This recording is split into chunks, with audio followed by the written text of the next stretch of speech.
Reciban un cordial saludo, les habla su amigo el profesor Juan Antonio Ramírez. Vamos a ver a continuación un tema de modelado matemático que se aplica en mecánica o resistencia de materiales.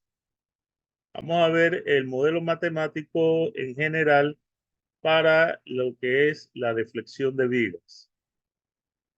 Veamos. En este tutorial vamos a ver cómo se modela matemáticamente una viga en deflexión. En este caso vamos a partir de una viga empotrada con una carga P en su extremo o conocida como viga en voladizo con una carga puntual en su extremo derecho.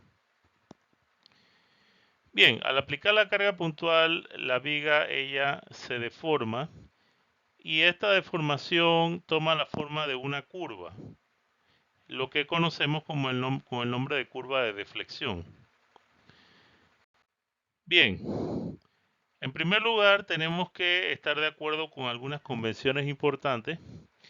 Primero vamos a decir que la deflexión hacia abajo es positiva y hacia la derecha es el sentido positivo también, ¿no? Entonces, una vez que la viga se deforma o produce una curva de deflexión, tenemos que considerar la deflexión, digamos, en un punto cualquiera, ¿no? Entonces, la distancia desde el extremo izquierdo hacia este punto la vamos a llamar X. Luego vamos a considerar un segmento infinitesimal de longitud dx. Y este segmento infinitesimal corresponde a un arco infinitesimal que a su vez va a tener un radio de curvatura. En este caso lo denominamos con la letra griega ρ. Y este radio de curvatura para el segmento infinitesimal va a estar comprendido en un ángulo infinitesimal también de teta. Bien, vamos a hacer entonces un acercamiento a este segmento infinitesimal para ver otras variables importantes para poder modelar la curva de deflexión de nuestra viga. Al hacer este acercamiento, vemos que tenemos el segmento horizontal de X, pero al deflectarse, él toma la forma de un arco de longitud ds y comprendido en el arco de ángulo de teta con el radio de curvatura ρ. Vamos a indicar dos puntos. Uno al inicio del arco, lo vamos a llamar M1. Se produce entonces en este segmento infinitesimal una deflexión infinitesimal también que llamamos dv y llamamos el punto M2 al punto que se encuentra en el otro extremo del arco en dirección positiva. Bien, vamos a decir entonces que la longitud desde la reacción de empotramiento hasta M2 horizontal va a ser igual a X más dx. En M1 la deflexión de la viga la llamamos V y por lo tanto en M2 la deflexión va a ser V más dv. Y también vamos a tener un ángulo de deflexión en M1, el cual llamamos θ. Y en M2 el ángulo de deflexión va a ser θ más dθ. Bien, esto es bien importante. De hecho, vamos a, para proceder a plantear las ecuaciones diferenciales, vamos a tener esta misma figura presente.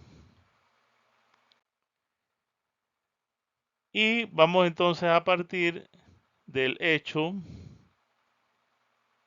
basado en la geometría que la longitud de arco es igual al radio por el ángulo comprendido entre los lados de este arco. Pero como estamos hablando de elementos diferenciales, entonces decimos que el arco ds es igual al radio ρ por el ángulo de teta. A partir de esta fórmula, decimos entonces que ρ es igual a ds sobre d teta. Y definimos entonces la variable kappa como la curvatura. Y esta curvatura es inversamente proporcional al radio. O sea que entre mayor es el radio, la curvatura tiende a ser más plana, ¿no? O menor. Y entre menor es el radio, la curvatura tiende a ser mayor, ¿no? Entonces, kappa es igual a 1 sobre ρ igual a d teta sobre ds.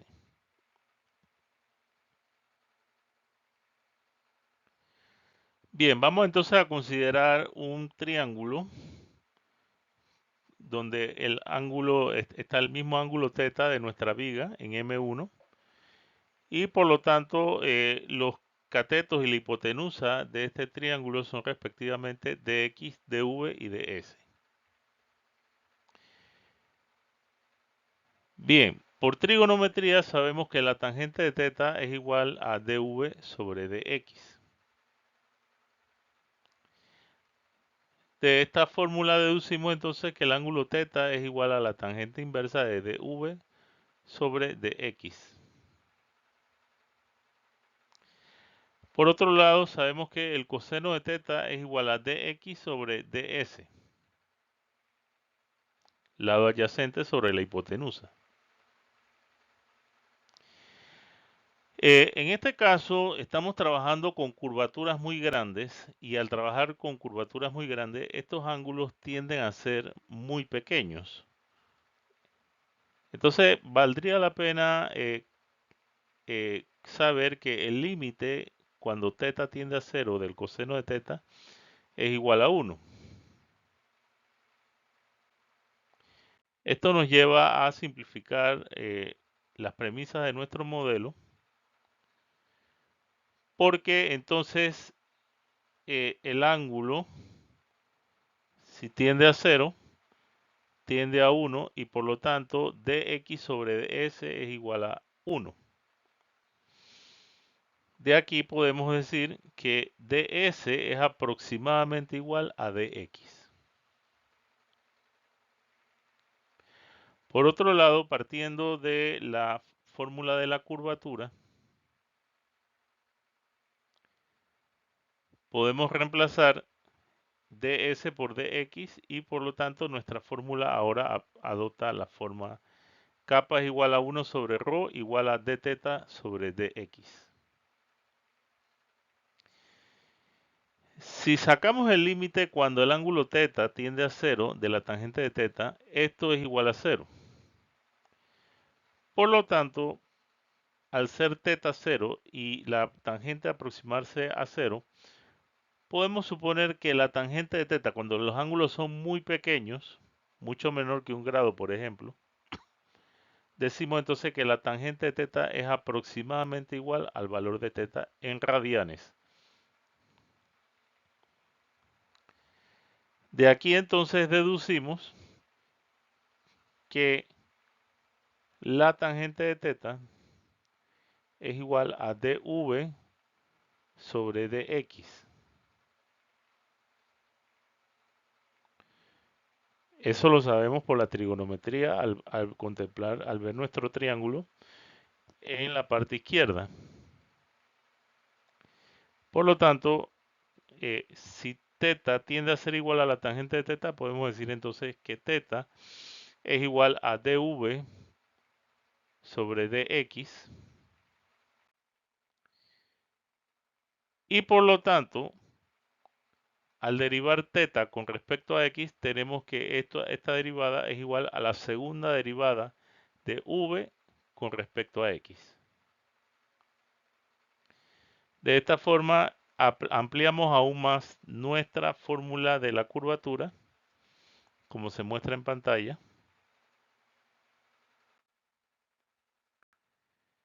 A continuación, vamos a suponer la ley de Hooke y la rigidez de esta viga, del material de esta viga, y por lo tanto decimos que la curvatura kappa es igual a menos el momento flector sobre el módulo de elasticidad por el momento de inercia I de la sección transversal de la viga.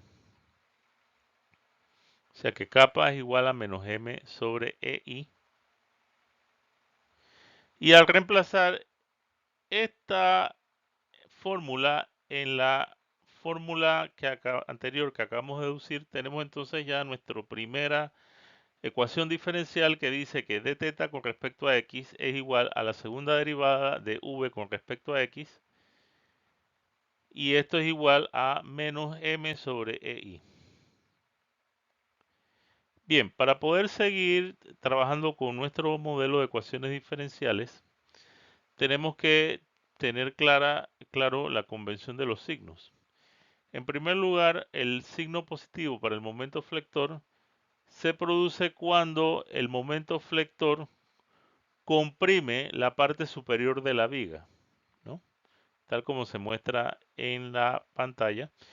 Y cuando los esfuerzos en la parte superior de la viga son de tensión, entonces el momento flector es negativo. Tenemos también la convención de signos para el momento cortante y la convención de signos para cuando tenemos cargas distribuidas. Teniendo presente esta convención de signos, teniendo presente nuestra convención de signos, entonces tenemos ya nuestro modelo matemático para la curva de deflexión de una viga, en este caso en voladizo, pero que nos sirve de punto de partida para poder calcular las curvas de deflexión para otras situaciones de viga.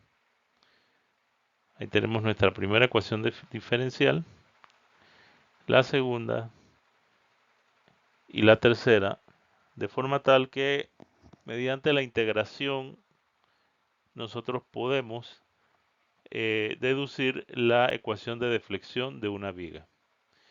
Muchas gracias por tu atención. Muchas gracias por tu atención. Si te gustó el video, te invito a que le des un like y a suscribirte a mi canal.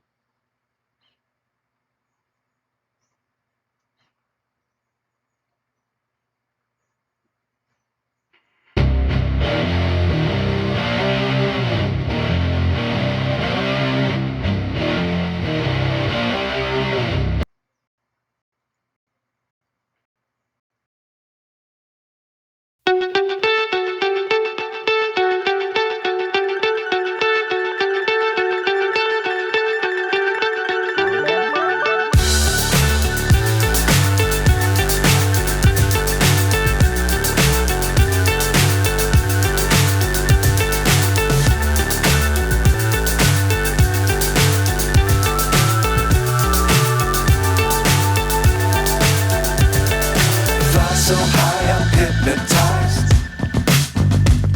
What's up is down, what's left is